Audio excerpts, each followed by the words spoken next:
Assalamualaikum warahmatullahi wabarakatuh. Perkenalkan, nama saya Asisa Selvia Dewi dengan NIM 01210005, mahasiswa keperawatan semester 7 Universitas Kurnia Jaya Persada. Izinkan saya menjelaskan sedikit tentang troli emergensi, perbedaan nasal kanul, rebreathing mask, dan rebreathing mask, dan SOP ventilator, serum pump, dan infus pump untuk memenuhi tugas akhir semester mata kuliah keperawatan kritis. Langsung saja, troli emergensi adalah alat medis yang sangat penting di rumah sakit. Isinya dirancang khusus untuk menangani situasi darurat medis yang mengancam jiwa, seperti henti jantung atau kondisi kritis lainnya. Isi troli emergensi bisa bervariasi tergantung pada kebutuhan rumah sakit. Namun, umumnya terdiri dari monitor untuk memantau tanda-tanda vital pasien seperti detak jantung, tekanan darah, dan saturasi oksigen. Defibrilator, alat untuk memberikan kejut listrik pada jantung yang berdetak tidak teratur. Obat-obatan lain, berbagai jenis obat darurat seperti epinefrin, atropin, amiodaron, dan lain-lain.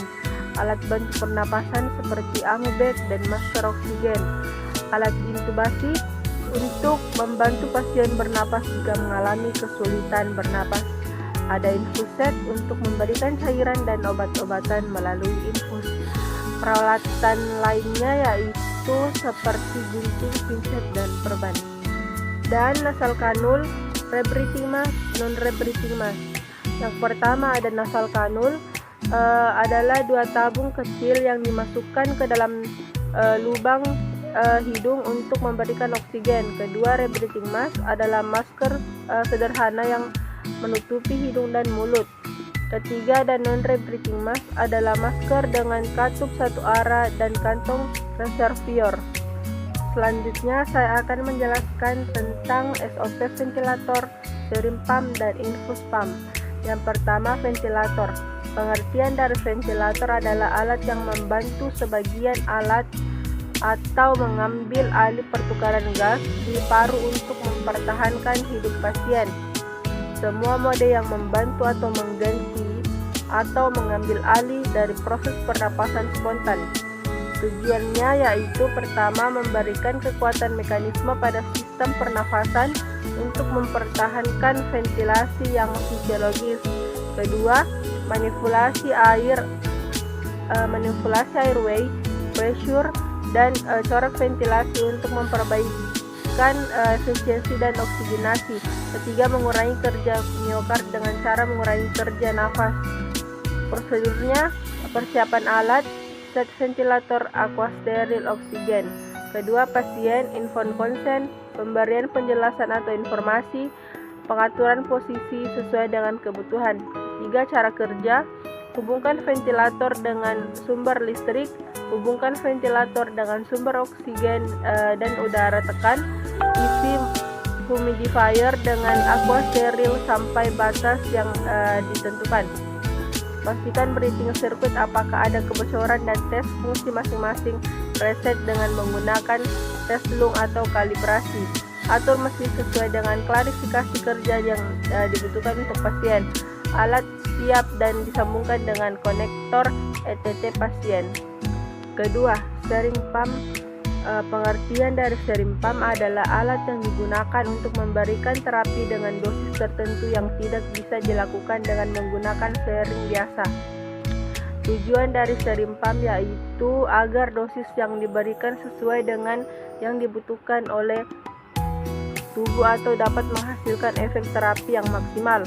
Prosedur pertama, persiapan alat, mesin serum pump, spuit khusus untuk serum pump, selang perfusor, bengkok, dua pelaksanaan, sambungkan kabel listrik, tekan tombol off on sampai keluar X pada layar, tarik klem sharing dan pasang sharingnya, tutup klem dan tekan F hingga di layar tampil 0, masukkan data rate yang dikehendaki, tekan start atau stop untuk memulai atau menjalankan pump, penggantian rate pada saat pump berhenti.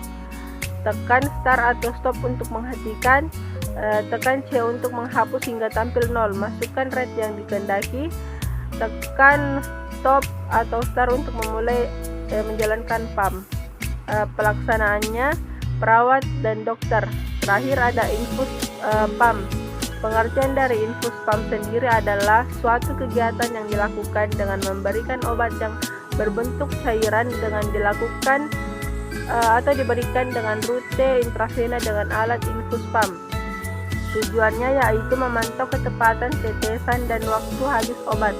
Persiapan alat, infus set, microdrip atau macrodrip, mesin infus pump, hand wrap, persiapan pasien, atur posisi pasien dalam kondisi rileks, pasien diberikan penjelasan tindakan yang akan dilakukan.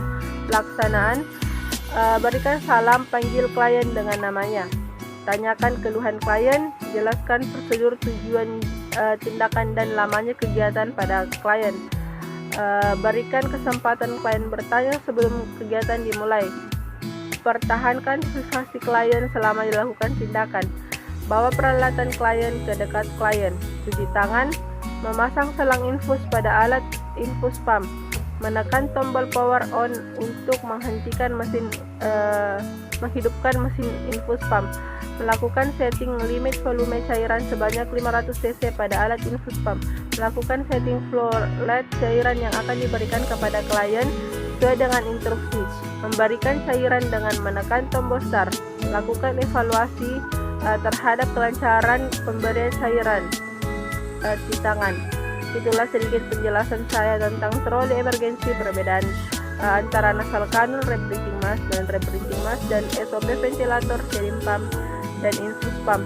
Mohon maaf jika ada salah kata, kurang lebihnya mohon dimaafkan. Wabillahi taufiq wal hidayah. Wassalamualaikum warahmatullahi wabarakatuh.